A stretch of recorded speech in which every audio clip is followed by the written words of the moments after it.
This hissing sound of gas. The decomposition gas is releasing from inside my arm. Brand new allegations about Susan Powell's disappearance. And then come September, when people might come to harm these animals, I'll look after them.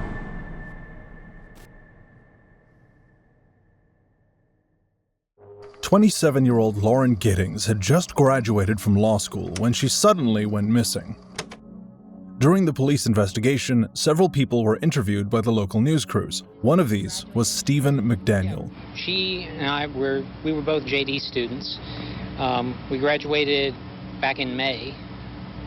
What kind of person was she? I mean, what did you see? I mean, she's as nice as can be. I mean, very personable, very much a people person. Do you know any enemies she might have had, somebody that might want to hurt her? No, we don't know where she is. I mean, the only thing we can think is that maybe she went out running and someone snatched her. Just prior to this interview, the reporter had found out something that McDaniel was unaware of. We went over, one of her friends had a key. We went inside and tried to see if there was anything amiss, but I mean, she had a door jamb that was sitting right by it, so there was no sign that anyone broke in. I mean, the door was locked when everyone got here. I mean, we just don't know where she is. What about in the parking lot area? I know they've been doing a lot of, I think that's where they have recovered the body or whatever they recovered from there. Body? Had you seen anything there? Had you seen anything there? I mean, we don't know if this is the same person. You know what I mean? Like, they took out a body there earlier. We don't know if it's the same person or not. So that's why we're trying to ask people if they know who lived there. Are you okay, sir? I think I need to sit down. Okay.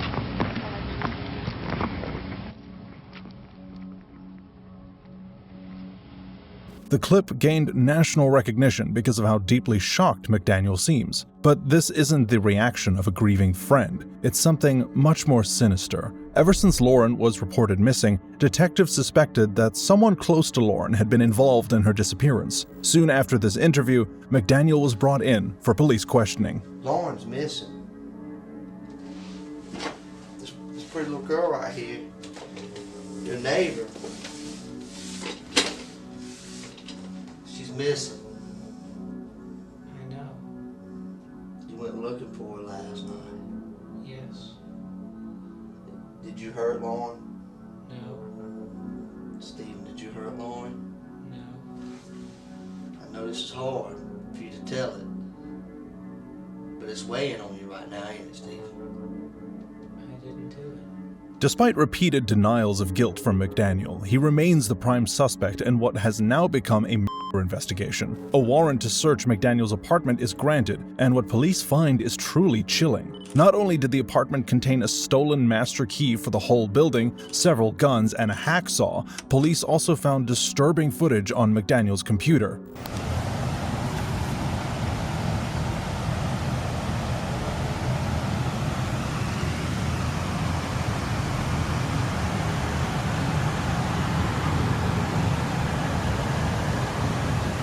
This footage was recorded by McDaniel the night Lauren went missing and shows him spying into her bedroom window. A month later, in August of 2011, Stephen McDaniel was found guilty of murder.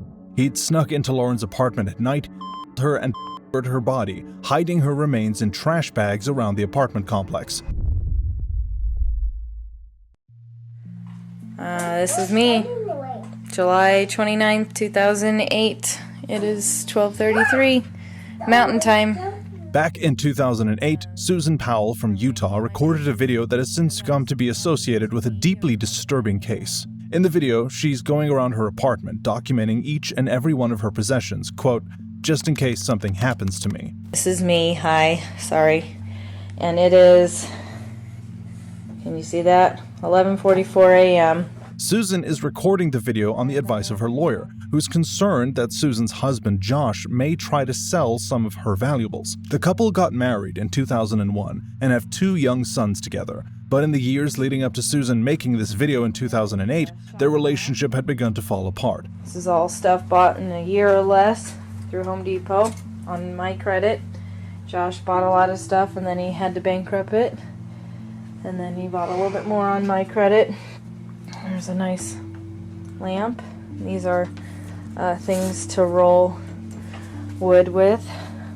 Oh, there's his RC car. After enduring years of violence and financial issues, Susan is seeking a divorce. But in December of 2009, the situation takes a far darker turn. On December 6th, Josh allegedly takes the two boys on a camping trip to the Pony Express Trail in the Utah desert. Going camping in December, in snow and freezing temperatures, is already questionable enough, but it also turns out that Josh didn't tell anyone where they were going. Why take your two young sons camping after midnight, freezing cold temperatures?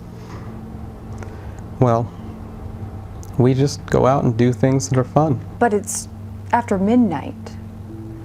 You know, shouldn't your sons be sleeping? Weren't they sleeping? People who know me know that time is hard for me to keep track of. I tend to be spontaneous. I do things in the spur of the moment.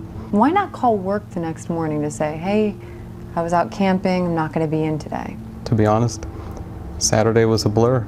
When Susan fails to drop off the kids at daycare the next morning, a concerned friend goes to the police. Later that day, when Josh and the boys arrive home, they find the authorities searching the house. Josh tells them where they've been and says that Susan did not want to go on a camping trip because she was too tired.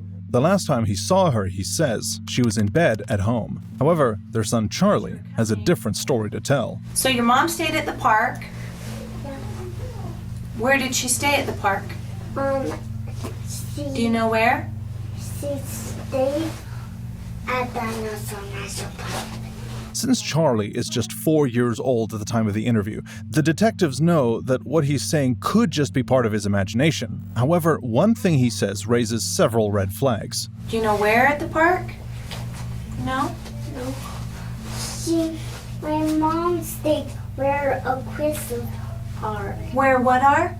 Where crystals are. Detectives wonder if Charlie is referencing the Dugway geode beds, a location near the Pony Express Trail. Meanwhile, Josh still argues that Susan stayed home that night.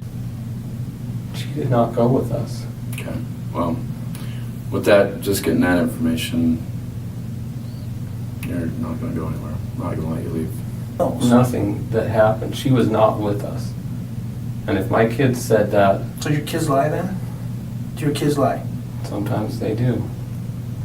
I mean, if they said that she was with us, they know that's not true. After the interview, the police conduct a thorough search of the geode beds as well as the area surrounding the campsite, but nothing is found. With no solid evidence against him, the police cannot detain Josh, and he's allowed to go free on one condition. He must temporarily give up custody of his children while the investigation is still taking place. During this time, the boys would live with their grandparents. Finally, on February 5th, 2012, more than 2 years after Susan's disappearance, the case takes a devastating turn. Hey, I'm on a supervised visitation for a court-ordered visit, and something really weird has happened. But I think I need help right away. He looked right at me and closed the door.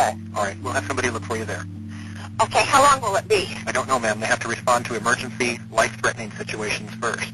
The first available deputy. Well, this could be life-threatening. He went to court on Wednesday, and he didn't get his kids back. And this is really... I'm afraid for their lives.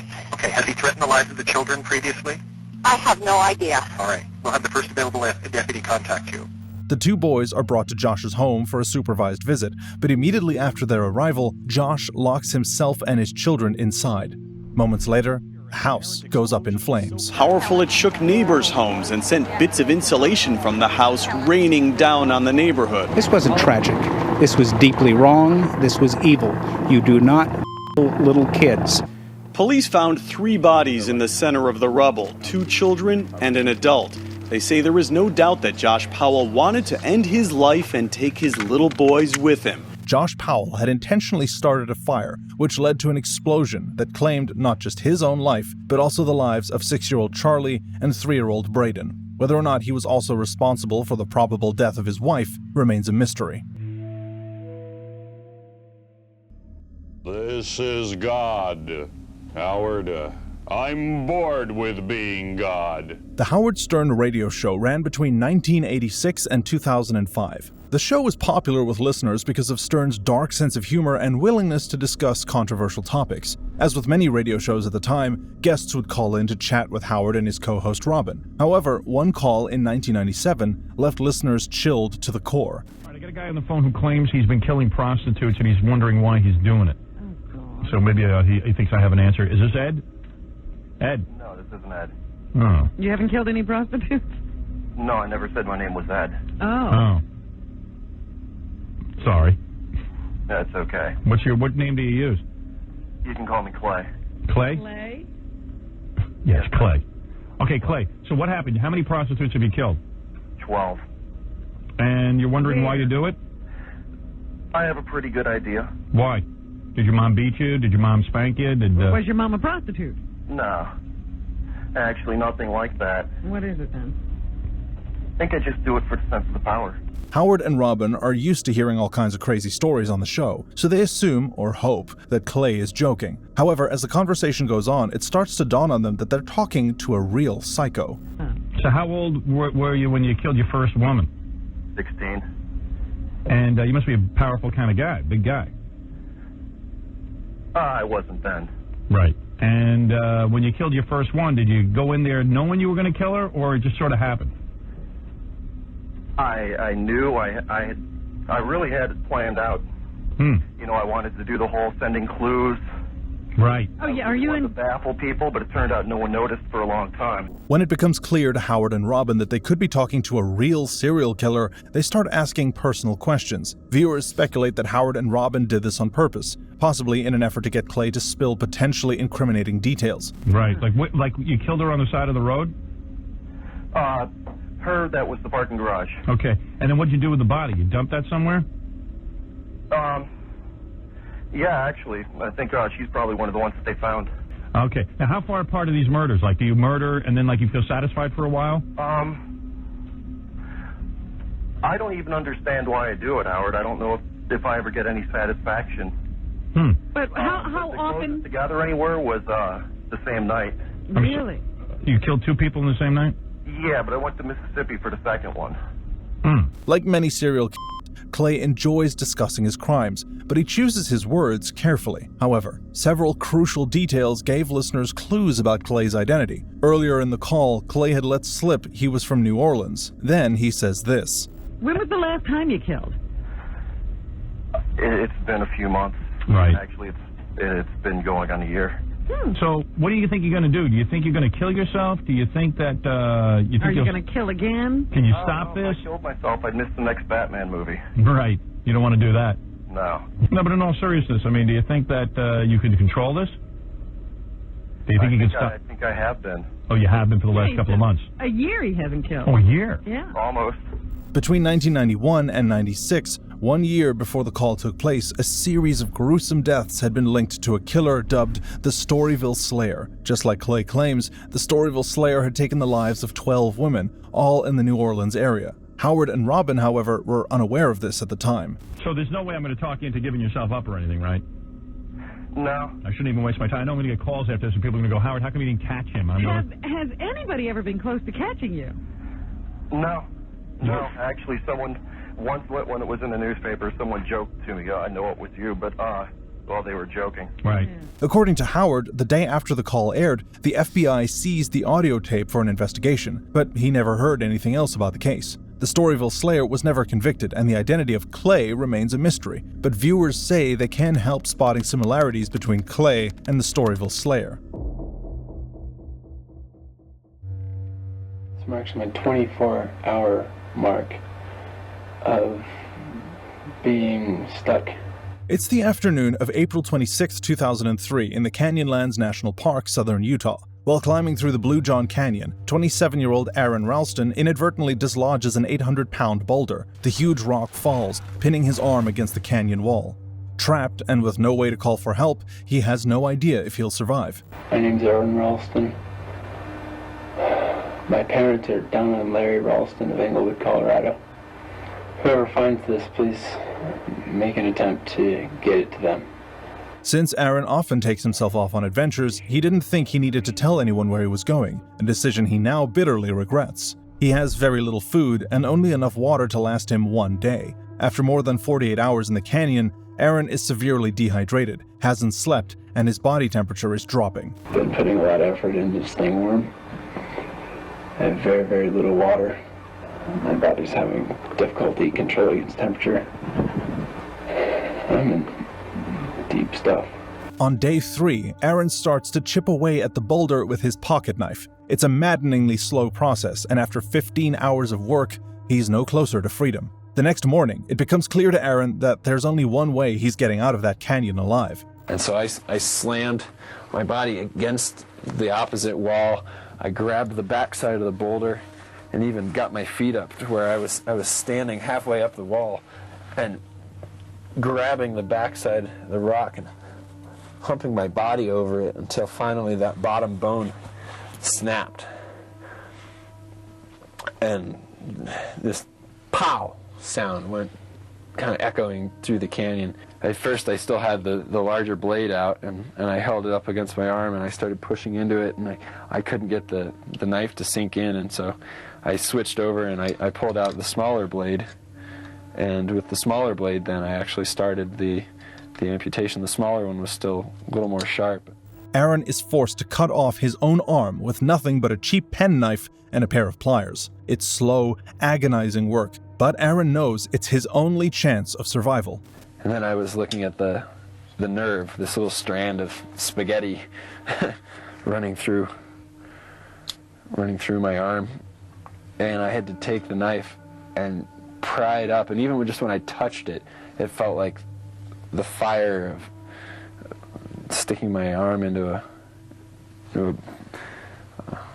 just a pot of liquid metal, and I plucked it up and did it in a motion like that, and that fire sensation redoubled and went all the way up to my shoulder. But I knew that was the hard part. And then, boom, and I wasn't even attached anymore, and I fell down like this, and I was free. With his amputated arm rapidly losing blood, Aaron begins the 8-mile hike back to his car. Fortunately, it's not too long before he comes across a group of people who rush to help him. Despite all the hardship, Aaron survived his ordeal. I'm out in the prime cut of the Big Green. Behind me is Ed and Rowdy, members of an up-and-coming sub-adult gang. They're challenging everything, including me. Goes with the territory. Environmental activist Timothy Treadwell spent 13 summers living among grizzly bears in Katmai National Park, Alaska. Treadwell believed that by documenting his encounters with bears, he could convince people to protect them and their natural habitats. Well, I'm here with one of my favorite bears. It's Mr. Chocolate. Hey, Mr. Chocolate. He is the star of many people across the country, children, people, adults. He's been with me for over a decade, and he's been my good friend, and I really appreciate it. Thank you, Mr. Chocolate. But the National Park Services expressed concern about Treadwell's behavior. They accused him several times of harassing wildlife and even leading groups of tourists into bear territory, putting them in great danger. But Treadwell was undeterred. Expedition 2001 coming to an end for grizzly people. For me, Timothy Treadwell. I came here and protected the animals as best I could. In fact, I'm the only protection for these animals out here. The government flying over a grand total of 2 times in 2 months. How dare they? How dare they challenge me? How dare they smear me in their campaigns? How dare they? When they do not look after these animals. And I come here in peace and in love, neutral, in respect. In 1997, Treadwell wrote Among Grizzlies, a book about his experience with the bears of Katmai National Park. In the book, he says the bears got used to his presence and claims to have befriended many of them. Again, the National Park Service warned him he was putting himself in danger and was interfering with nature by getting too close to wild animals. But Treadwell didn't listen, even refusing to carry bear spray to protect himself. In October 2003, Treadwell returned to Katmai. This time, he brought his girlfriend, Amy Huguenard. Unlike Treadwell, Huguenard was terrified of bears. She wrote in her diary that she felt uncomfortable camping in bear territory and expressed a desire to leave Katmai. But Huguenard wanted to support her boyfriend and often pushed herself to get as close as possible to the animals she feared. Before traveling to the national park, the couple was warned against visiting in October. According to experts, food becomes increasingly scarce through September and October, which also happens to be the time of years when bears need to eat as much as they can to prepare for their winter hibernation. So, driven by instinct and hunger, bears have been known to attack humans. hence the warnings. Unfortunately, Treadwell did not listen. In his own words, he was prepared to die for the bears. I will die for these animals. I will die for these animals. I will die for these animals. Thank you so much for letting me do this. Thank you so much for these animals, for giving me a life. On the morning of October 6, 2003, Willie Fulton, a Kodiak air taxi pilot, was scheduled to pick up Treadwell and Huguenard. He landed near their campsite but found the area abandoned, except for a large bear prowling around. Concerned, he called the park rangers. It didn't take them long to find Treadwell and Huguenard. Both of them were dead, mauled and almost completely devoured by a bear. Most disturbingly, rangers discovered Treadwell's tape recorder inside the destroyed campsite. It had been running during the attack, and the last few minutes of Treadwell's life were recorded in horrifying detail.